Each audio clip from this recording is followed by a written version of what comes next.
Common symptoms you should never ignore.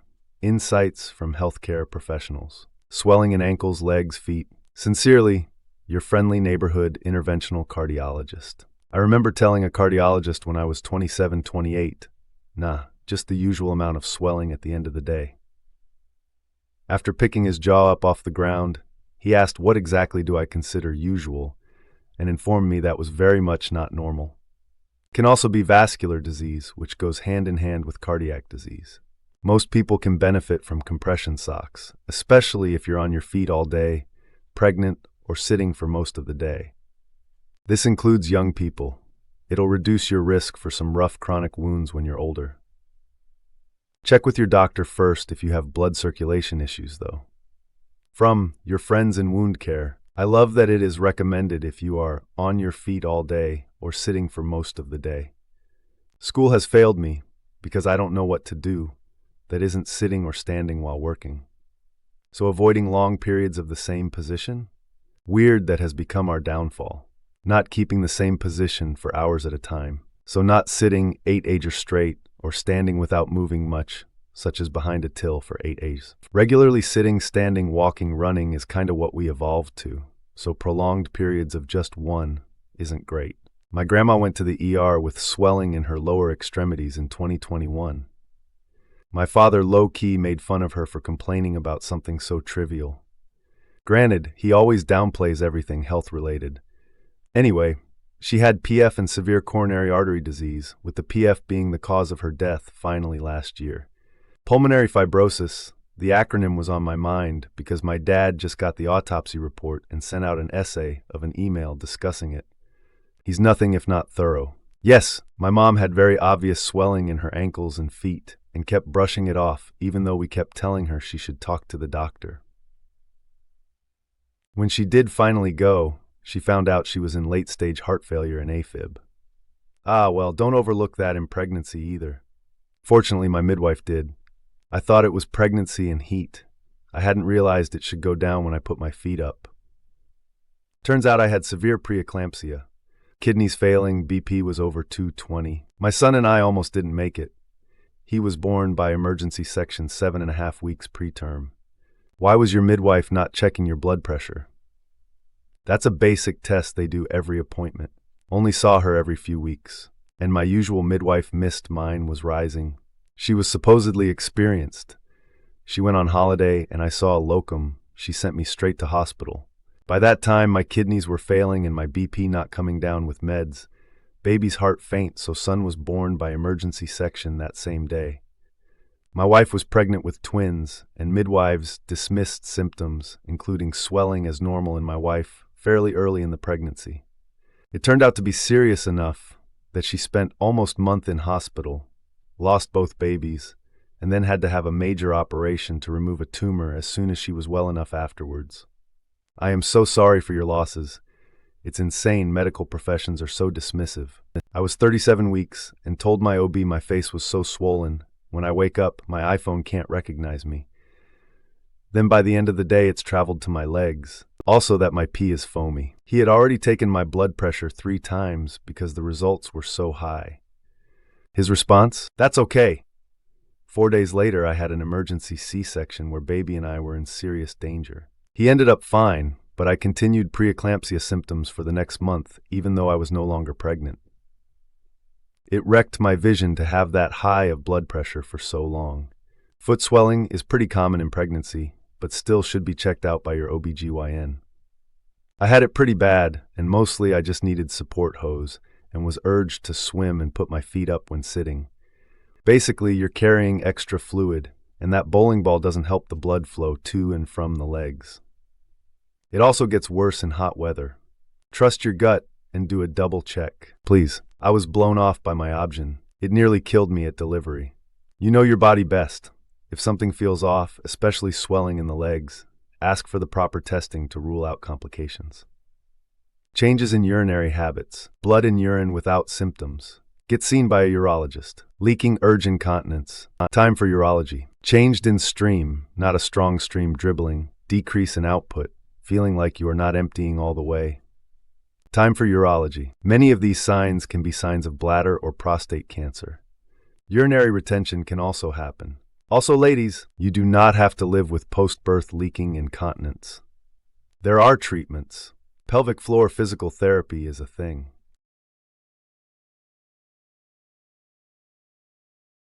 50% of women who've not had children will have some form of pelvic organ prolapse. The discussion about pelvic floor exercises needs to be for all women, not just those who have children. ETA, this figure was one I read when I was diagnosed with mild POP a few years ago. I can't find those figures now, so it might not be accurate. I've started casually talking about it when it comes up organically. Sex toys, orgasms, Kegels, etc. Usually I say, "Oh, I just got a wand to help with my pelvic floor."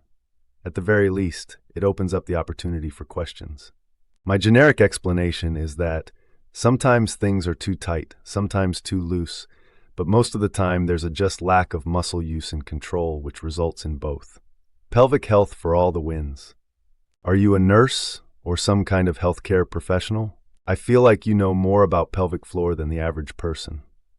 Any other helpful information you care to pass on to your fellow woman? I didn't know people with your job existed until I had pelvic floor spasms going on. The physical therapist was fantastic and helped so much. The only problem I had, which was not her fault, was I didn't know the therapy would involve internal manipulation, so that was a bit of a shock, LOL. I didn't mind, I just wish I'd known beforehand. I have used the exercises she taught me ever since to ward off trouble if I feel like things are getting iffy inside. The side story to this is the saga I went through getting diagnosed in the first place. It was truly ridiculous. I am postmenopausal and I was having painful internal spasms in my lower abdomen, so I went to the OBGYN. My regular daughter wasn't available, so I saw some guy.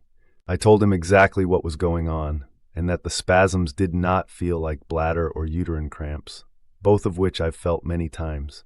He did an internal exam and a urine culture which was negative, told me I likely had a UTI, and sent me home with an antibiotic. Needless to say, that did nothing. I was miserable and couldn't have sex with my then BF, who thankfully was very patient. I called doctor back, and they said I'd have to see a specialist at the big university hospital. Okay, fine. Called there and got an app 2 days later, which I thought was great. That is, until I arrived and found out I'd be seeing a PA, not the actual doctor. Generally, I have no problem with PAs, but not this time. It was a woman, did an internal exam and told me I had either a yeast infection or a UTI. Called in 2 prescriptions and said to contact them if I wasn't better in a week, 10 days. I went away fuming. I did fill the scripts, but put away the yeast infection pill for future use, since I knew perfectly well that was not what was wrong with me. I took the stupid antibiotic, but of course once again that did nothing. I dutifully called back and demanded to see the actual doctor, please. I think I got an app 2 weeks later. So yes, by the time I walked into that exam room, I'd had the painful spasms and no sex for at least 6 weeks and assaulted my system with useless antibiotics twice. The doctor, a friendly woman, got me on the table for an internal exam. I swear she wasn't in there for more than 30 seconds when she said to her assistant, "Pelvic floor spasm." Withdrew her hand, snapped off the glove, and told me I could sit up. My jaw was on the floor. The whole thing makes me angry to this day. Why did the doctor's own PA not know this? Why did the original OBGYN not know this? How fucking hard was it for someone to tell, as I had described the symptoms perfectly? I share all this now, and have done so before, in case it helps another woman. Painful twinges that occur every 30 seconds minute that aren't your bladder or your uterus could well be your pelvic floor. And PT will help tremendously. It's more common than gets talked about, but many men also experience pelvic floor dysfunction. When we were expecting our first, my husband and I went to a baby expo, and I was listening to a nurse talking about pelvic floor exercises and their importance. My husband jokingly said, "Better get to your exercises then," and the nurse whipped out a second pamphlet and said, "It applies to men too." Great education at that expo. Loved it. I love that she was prepped and ready with info for the men. In the US, I was referred for pelvic PT, and they wanted to see me 3 times a week for 4 weeks, at $40 per visit after insurance. Almost $500 we didn't have. Cost can be a massive roadblock, in addition to needing to have childcare for those appointments. I was referred for it by a rock star urology who refused to listen to me when I said I had UTI symptoms. I had had a lot of UTIs. This woman was so full of herself that I eventually did what she said. See, she really believed it. All through my PT, I kept getting positive UTI tests, which her freaking office sent me a script for. I went through months of this PT UTI test cycle until I went back for my follow-up, at which point she told me probably all those test results were inaccurate. So why did her office give me antibiotics? They did a cath sample there in the office, which was positive, so she reluctantly sent me for a CT to see if I had a stone. I had a stone. Her disdainful response, "I don't do stones, I'm referring you to urology." I have my own issues with getting medical care when it's appropriate. You see, my parents practiced medical neglect, and providers like this lady really fuck me up. My issue was that the PT therapists I saw weren't trauma-informed. Like, yeah, my back feels better, but I'm going to be recovering mentally for weeks. I'd rather just wear poise pads than spend 6 months going through this every week. Seriously fixed my stress incontinence with ordinary gym exercise. And that was after years. If you don't want to do PT, you might at least be able to do dead bugs, floor bridges, and other core exercises. I felt those two, especially in my floor, and realized about 6 months in I could sneeze without running to the bathroom. Every now and then in the fitness subs, I see someone hee-hee-ha-haing about how they leak during a deadlift and that peeing a little is just part of being a woman. No, it's literally not. It may be a common experience, but it's not a normal experience. The pelvic muscles aren't supposed to be ironclad. I have never had a child, but was having some leaking issues, and pelvic floor therapy was amazing. Everyone told me just do Kegels, but it is so much more than that, and it helped a ton. They told me women wait 8 years on average to get treatment. Just do Kegels is common yet outdated advice. This is what our grandmas did because they didn't know better. And it obviously didn't work since they kept doing Kegels and kept leaking wang. A lot of people assume leaking is because of weak muscles, but it can also be due to hypertonic or tight muscles. Basically, it pushes urine out. We can't really self-assess this stuff. That's why we go to professionals, Carl. But yes, it takes a long time for people to get treatment. I think some people just don't know who to go to. My old OYN sucked. I had to go to a urogyn before actually getting real help. I went to a urologist because I felt like I had to push my urine out. Felt full. My urologist said I was normal. All labs and tests came back normal. No UTI, no STIDs, no abnormal PSA. Just to give it a few days. I gave it 3 weeks. Went back to normal. Who knows what it was? Not a doc. My lymph node on my neck was swollen. Figured, at first, that it was due to a low-grade sinus infection or some such, since I'd have that happen often enough. No pain or discomfort from it. Waited a couple weeks for it to go away. It didn't. Scheduled a visit to my gen practitioner. She looked, probed, said she wasn't sure, but wanted to be cautious and cover bases. Scheduled me for a PET CT. Ended up being later that same day, even. PET CT led me to going to go see an ENT doc, less than a week later. Long story short, that swollen lymph node was a sign that I had cancer. Got diagnosed with stage 3 metastatic squamous cell carcinoma. Ended up going through chemo and radiation. Got cleared. So yeah, get a swollen lymph node checked. Again, not a doc. Always get swollen lymph nodes checked. Many moons again when I was a much younger woman, I had several swollen lymph nodes. The largest one in my armpit, about the size of a baseball. You could see it through my clothing. It was that big. Anyways, Google said that cancer doesn't normally hurt, and this hurt like a mother. I asked my brother, a first-year resident, and he said, I don't know, you should go to the doctor. So I finally scheduled a doctor appointment for my next day off, a Tuesday. He immediately sent me for x-rays and a CT scan. I freaked out and asked if he thought I might have cancer, and he said yes. I really freaked out because what kind of dar says that after a 5-minute exam? In my case, an extremely experienced dar. He sent me for the x-rays and CT scan that day. Had me back in the office first thing the next morning. Got me in with an oncologist that afternoon, who had me meet with the surgeon on Thursday, had my biopsy on Friday, and was told when I woke up it was positive for cancer. Got my port put in the next week and all the staging done and had my first chemo 13 days after my first DAR appointment. I was diagnosed with stage 2B Hodgkin's lymphoma. I was very fortunate that I had a daughter who knew me and took me seriously. He called in favors to get me seen quickly, and I feel like it was one time the Old Boys Network worked in my favor. Side note, Hodgkin's lymphoma mostly affects young men in their late teens, early 20s. I was a 30-year-old female, so way out of the demographic, and about 15 years after I was diagnosed, my first boyfriend was diagnosed as a male in his 40s. Always made me wonder if we were exposed to something when we were together. Honestly, reading this, I'm 1, glad you're okay now, and 2, floored at the care you can get when you know people. From diagnosis to surgery in 3 days is insane. Most people, at least in America, would have their cancer moving into later stages while waiting for insurance battles and to be seen. Lost my voice. Doctor thought it might be a viral infection. After 4 weeks with no change, it turned out to be a swollen lymph node pressing against one of my vocal cord nerves. Got a CT scan and they found a lung tumor the size of a tennis ball.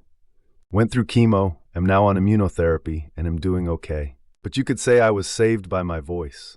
Stories like yours are exactly why persistent symptoms shouldn't be ignored.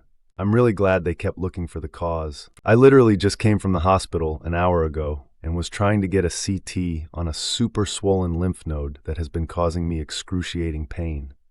The doctor told me I don't need one and it should go away soon.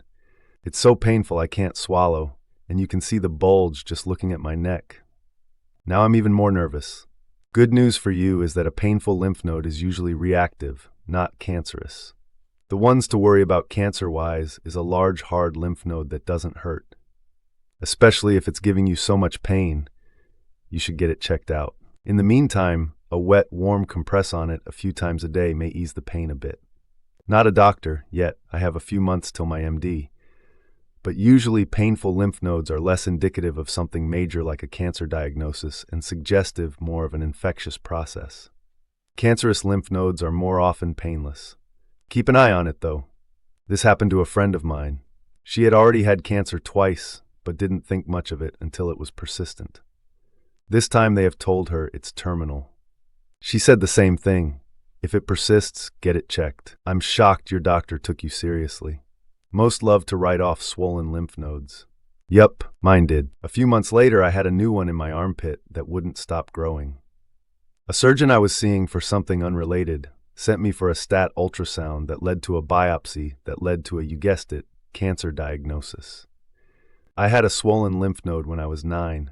Turned out to just be infected, and it was taken out. But it wasn't until years later that I realized that I probably gave my parents one hell of a cancer scare. I should ask my dad the next time I talk to him. I'm trying to think, and the one that gets me is blood in stool. I've had a couple patients tell me that they have blood in their stool when I have my hand on the door handle to leave their room, and I'm like, homie, why are you doing this to me now? Both had colon cancer. I only do inpatient medicine now, and the thing that's wild to me is how many men will have crushing chest pain with nausea, vomiting, sweating that worsens with exertion and do not seek out medical attention. Classic heart attack symptoms, and they'll take Tums, go to bed to try to sleep it off. The amount of, I came in not because of the chest pain but because my wife was annoying me too much, is astronomically high. Patients with various infections also seem to present later than they probably should. A lot of older individuals with cancer will present atypically or will have extremely nondescript symptoms, especially if they're neutropenic. So sometimes they'll describe awkward malaise rather than a specific symptoms, and we'll find them hypotensive, respiratory failure, organ failure, etc. Those patients will typically do that once and learn their lesson, but I still have some repeat offenders. My dad was an EMT and ignored his own heart attack for days. He assumed it was just indigestion and bubble guts. He spent an hour on the toilet and saw himself in the mirror and finally thought to himself, I can be one of those chumps who dies with no pants on, and called 911. We had one of our paramedics die last year from sepsis from pneumonia. He should have known how bad off he was. As someone who has had sepsis, you can't think straight, and judgment is seriously compromised. I was absolutely delirious. If someone else doesn't take initiative for you, It is going to be really unlikely that you put the pieces together yourself. My husband's dad also ignored his own heart attack and thought it was indigestion. He finally went to the hospital after nearly 2 days. Unfortunately, he passed in the hospital a few days later. My husband was 2 months away from high school graduation,